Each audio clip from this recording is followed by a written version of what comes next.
Activate Your Introvert, the weekly show to help leaders build performance by understanding introversion.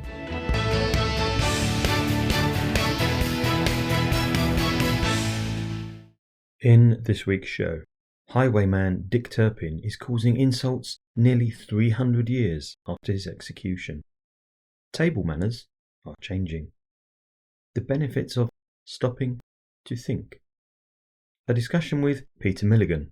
Peter is an inspirational speaker and business psychologist who specialises in leadership, employee engagement, and embracing change. Question of the week. Are introverts more humble, and is that a good thing?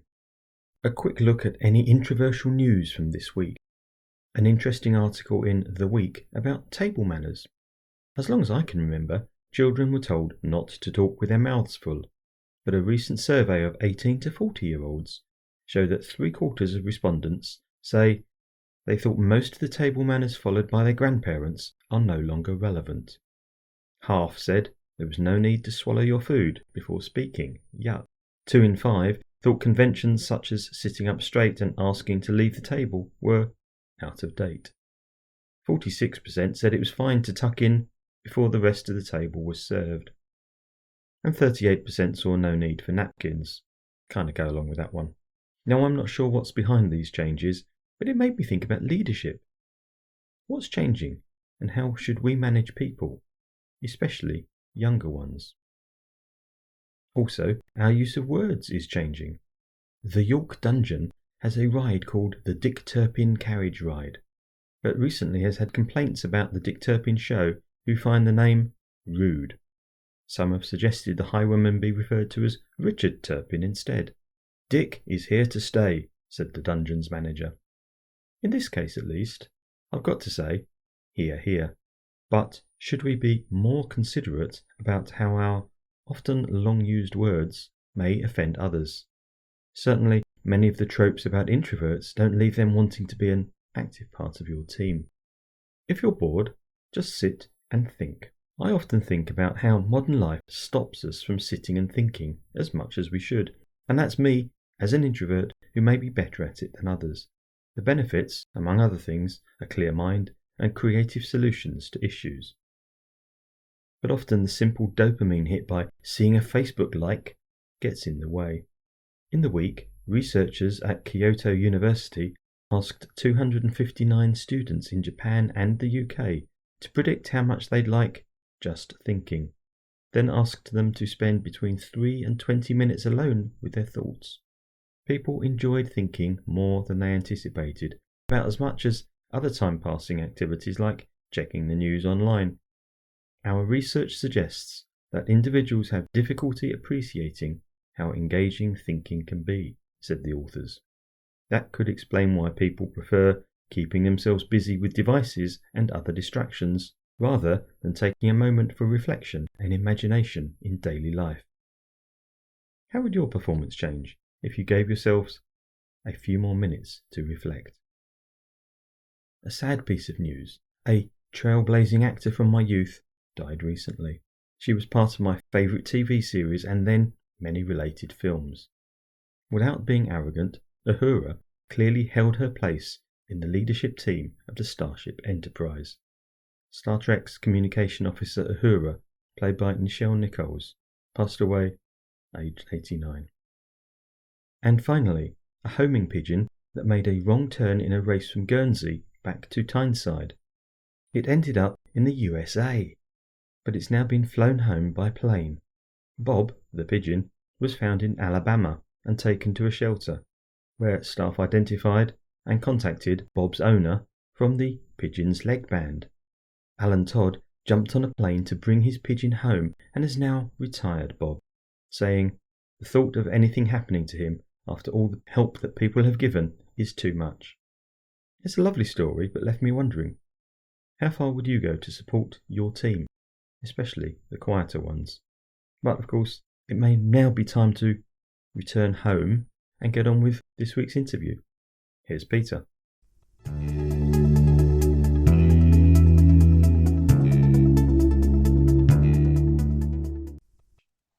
Welcome, Peter. Good afternoon, John. We're going to have a really interesting discussion about perspective, employee engagement, and I love the change thing. But just before we get into that, are you an introvert? Well, I trained as an organizational psychologist, so I started doing lots of the psychometrics and we did the 16PF, we did the Myers-Briggs and various other tools. And every time I completed one, I always came out on the extroverted side. I would say on a scale of 1 to 10, whereas 10 is extreme extrovert, I probably come out at around 7 or 8. But when I was leaving the firm I worked for in Australia, one of my colleagues had written me a reference and he wrote in there, he said, I would describe Peter as an ambivert, which is a term I'd never heard before. And it was really interesting because it made me conscious of the fact that even though I very often present in an extroverted way, I do have an introverted side to me and I do like time on my own. So I think I can sort of operate at both ends of the scale, but broadly, I present as an extrovert. I love that discussion about ambivert as well. At the end of the day, I think we're not fixed somewhere. It's not our position, end of. First of all, I think there's some contextual setting. Yeah, and I know you and I previously had this conversation. I think it's very dangerous when we start using labels. Yeah, An expression I use quite often is that when the labeling starts, the listening stops. And I think as soon as you put yourself or someone else into a box and say, oh, yes, I know what they are, you're not seeing the whole person. So I do like the idea of it being a kind of a spectrum that we can roam up and down. So my natural home place might be a 7, but I can easily be a 3. I could be quite introverted at times, or I can be a 10 sometimes. absolutely. And people say to me, John, you can't possibly be an introvert because you love cavorting around up on stage and Yeah, doing all sorts of wild things yeah. and nothing to do with it. I agree with you. This labels thing is crazy. I often use the analogy about cooking ingredients. So if I open my cupboard, there's half a dozen plain plastic boxes. I have learned if I put a label on each one, I can get around to cooking whatever I'm going to cook far more quickly than is this flour or is that flour? So labels can be useful. However, come back to the cooking thing, I can mix up the ingredients and come out with something completely different. Well, actually, it's an interesting you've used that example because obviously labels are essential when we need to, make a quick decision and make sure we're using the right ingredient. I think at times we do use shortcuts when we look at situations or people and we say, oh, yes, I know what this is. And we follow a pattern, I guess, that we would normally follow. But it does become a bit dangerous when you assume that you understand a person because you observe them being more introverted or extroverted because you haven't really seen the whole person. Absolutely. Moving on, we were talking as well about employee engagement. What is it? It's really people feeling like they want to be at work doing what they're doing. It has meaning for them. They feel intrinsically motivated to be there. It's a combination of the work itself being meaningful to them, but it's also the people around them. Often being said that one of the main reasons people leave an organization is their boss. They don't like or respect their boss. So I think in terms of keeping people engaged, it's how you treat people, you make them feel valued, you help them to see the importance and value of the work they do every day. And I think that's good because I was going to say what stops it, but you've answered that and beyond for me. So thank Yeah, you. Where do personality types, particularly introvert, extrovert, fit into that then? there is a place for every type of person, and it's really making sure that people feel valued for what they are, rather than telling them, no, you should be more this way or that way. Yeah, and that makes a lot of sense. So understanding who they are means going beyond the simple binary, I suppose, and getting a deeper perspective. Yeah, I think so. It really depends on what's required and making sure they're in the right kind of role for them. Or if there's a part of the role that requires them to be more outwardly focused or to be more inwardly focused, encourage them and show them how they might do that whilst not losing their natural way of being, if you like. Mm. We often assume that someone who seems introverted lacks confidence. And I think that's a real trap to put confidence and extroversion on the same scale or make an assumption about that. So I think it's more helpful to draw have an x-axis and a y-axis, and you've got extroversion, introversion on one axis, and you've got high and low confidence on the other axis, because you can get people who are very self-confident who will have a preference for introversion. And equally, or conversely, I should say, you can get people who appear very extroverted but are actually quite unconfident. And if I think back about my own journey, growing up, I was quite shy as a child. And it was only when I got to secondary school that I started to realize that I could get attention from other people by being the class clown and making people laugh and being silly. And I sort of became almost a bit of an exhibitionist, like just showing off and being funny and all of that. So there was this performance aspect that came out. So I can't really say whether I was intrinsically introverted and I learned and became an extrovert. I'm not really sure. But what was driving that kind of extroverted behavior was actually an underlying insecurity, which is really interesting because people would often think that I was incredibly confident because I would do and say things that other people might not. And so I think it's really important to recognize these are independent variables when we look at ourselves and look at other people. Great point. And I often talk about internal confidence and external confidence, one being how you present and appear. Yeah. Externally, I might not present all the time like that, but internally, I know because I've broken the whole thing down into 27 different parts, and I know I'm spot on. That's not about me being braggy.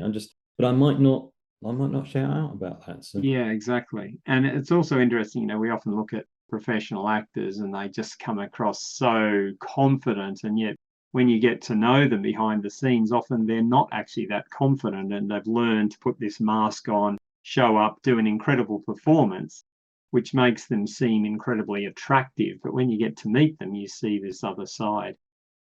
And I think that can very easily lead itself onto all sorts of other things. But in all your years of being a leadership psychologist, helping lots of leaders to grow and become far, far better at what they do, one of the things I guess that many people have to deal with is to get their teams to embrace change, which always seems to me an interesting way of stating it, because embracing change suggests that everybody doesn't. What's going on? Well, I think there's a very natural resistance to change because the minute, we face change, we are looking at the unknown. And as soon as we're looking at the unknown, we suddenly feel vulnerable. We feel like things aren't predictable. We don't feel like we can control things. And that brings up that underlying feeling of vulnerability. So I think embracing change is to actually accept that that is part of the journey and kind of normalize it almost, rather than assume that, well, I'm comfortable with where we're going because I've been there before, so therefore all my people will be fine with it because I know they'll be fine in the long run. But that's not how they feel right now. And I think it's having that empathy and remembering the times when you were feeling that way about the unknown. So in a nutshell, it's facing the unknown, and I think it's just natural and even somewhat appropriate actually to be nervous about it, because it keys us up and gets us prepared for the change. It's just one of my sayings is change your relationship with fear, let it wake you up and let it go. So it has a message. You need to be alert. Things are changing, but equally don't let the fear be your master. Use it as a servant to keep you awake, but master the fear in terms of just saying, right, I'm going to go through this now. I really like that. You can apply it to many other aspects of things that we all do. Change your relationship with fear. Love it. So, Peter, we're coming to the point where I need to start closing the interview. But what I do there is always to say, can you give us a tip for an introvert and a tip for an extrovert? coming back to the notion of us all sitting somewhere on a spectrum and having perhaps a position that feels at home to us, I think we need to always be able to extend beyond that. So I guess I'm wrapping this up, and I know one of your previous guests did the same, that the advice actually applies to all people. So if your natural inclination is to be more extroverted, then you'll probably be benefiting from stretching yourself to have quiet time, to not be the first person to speak in the meeting, to listen more. And equally, if you're inclined more naturally towards introversion, to actually push yourself to speak a little more often, because some of your thoughts and ideas will be very valuable. And it's just worth like building that extrovert muscle, if you like, just as an extrovert needs to build the introvert muscle. So we become more capable of adjusting to a situation appropriately. I love that. It's so simple and yet so important. Thank you. And I'm sure that many of the listeners will be going, we want to get hold of Peter and chat to him. What's the best place to do that? Okay, I have two websites. So my business is newgenerationleaders.com. But I also, a couple of years ago, started a project called 60 Life-Changing Lessons in 60 Weeks. So I recorded a series of brief videos with all of the various lessons I've learned over the years, including in my professional work. You can find that at 60lessons.com. Love it. And I'll put the link to both of those on the sleeve notes. Thank you. Thank you so much for your Pleasure, time. John. Really good to catch Pleasure. up. Thanks Absolutely. a lot.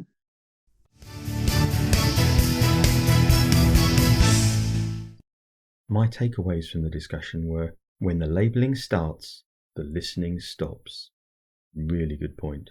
Encouraging somebody to do things without losing their natural way of being. Confidence and introversion / extroversion are not connected. Insecurity can drive more extroverted behaviours. And my favourite, change your relationship with fear. What were your takeaways? Add to a discussion on the Facebook page. Activate your introvert.